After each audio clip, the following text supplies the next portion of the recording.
Okay, so then I need to see Thomas Crum. Mr. Crum, good morning. And then, Good morning, Judge. yeah, and then up next will be Julian Gonzalez, Scott Harris, Raymond Jaramillo, and Alfonso Marin. Okay, Mr. Crum, here's what's going on. You have a case in front of Judge Rogers. It's a DWI case, so you'll need to see her Monday before you can bond out. And then you also have a shoplifting case in front of Judge Duran, so you'll need to see him as well. So we'll. Yes, sir. Both of those cases right there. I didn't able because they're both. Right. Both court, So what we will do is we'll get you in front of those judges first thing Monday, because there are holds and you can't do anything while you have a hold. Meanwhile, you have a new charge, aggravated assault with a deadly weapon.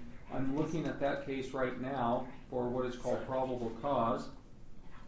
All right. Would you like me to explain, Judge? No.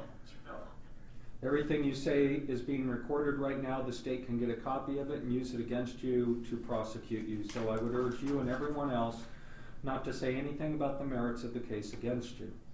Well, I know that, sir, but I wanted to explain to you why. No, that's a bad idea. That's a bad idea. I am never going to stop anyone from talking, but I am telling you that is a bad idea. Right, well, right now, the reason why I'm talking is because I would like to ask you to release me on my own recognizance on the simple fact that I did not brandish arms. I did not carry a gun. Okay. Right now, I have two. All right, fair enough. Okay, so I'm still reviewing the complaint.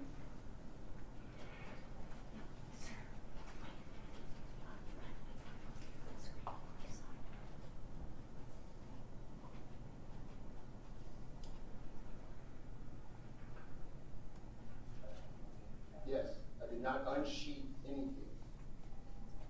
Okay, let me ask, to give a positive identification. All right, I do find probable cause. We'll go to conditions of release, please. Yes, Your Honor. Mr. Crum reports to us having lived in Albuquerque for 25 years and being employed as a subcontractor for 3 months. We did locate criminal history out of Texas and New Mexico, 5 misdemeanors with 3 convictions. There are the 2 pending cases that Your Honor did just mention.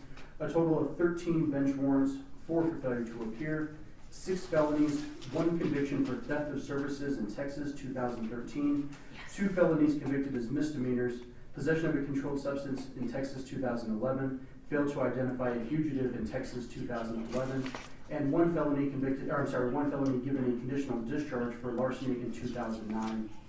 There is also an active domestic violence temporary restraining order. For this case, Your Honor, Mr. Crum is currently booked at $10,000 cash or surety, which is the corrected jailhouse bond for this charge. Your Honor, taking into consideration Mr. Crum's somewhat extensive criminal history as well as the nature of the allegations, we recommend to continue $10,000 cash or surety. Okay. Mr. Crum, I'm going to make a finding that a release on your own recognizance will not reasonably ensure your appearance, and I believe it may also endanger the safety of another person in the community. So I will set your bond at $10,000 cash or surety. What I will also do is I will set this as a 10-day rule case, which means the state has until June 19th, remember that date, June 19th, to obtain an indictment against you. If you have not been indicted by June 19th, make sure you speak with a guard or someone else at the jail and insist upon your release, as is your legal right. Meanwhile, if you bond out, you're not to ride any Albuquerque city bus. You're not to use the transit system in Albuquerque, no alcohol or drugs, do not have any contact with anyone who may testify in this case. Officer, you may now remove Mr. Crum from the courtroom. Thank you. Don't touch me, man. Don't touch me, dog. You already know what's up. I'm not afraid of you or that fucking judge. Up. Bring Mr. Crum back. Bring Mr. Crum back. Shouldn't have done that. Mr. Crum, now I'm going to tell you that I find you in direct contempt for the disrespect and the foul language you used. I will see you in court on a contempt hearing next week. Now, officers, you can remove this man from the courtroom. He has been informed he's been found in direct contempt. Shame on you. Remove this man from the courtroom now. Alrighty, thank you. Do you know who I am? Go ahead, you can remove him, sir. Thank you, officers. Okay, and for the record, I believe Mr. Crum does need counsel. Ms. Armillo, do you need a client these days? Are you sure?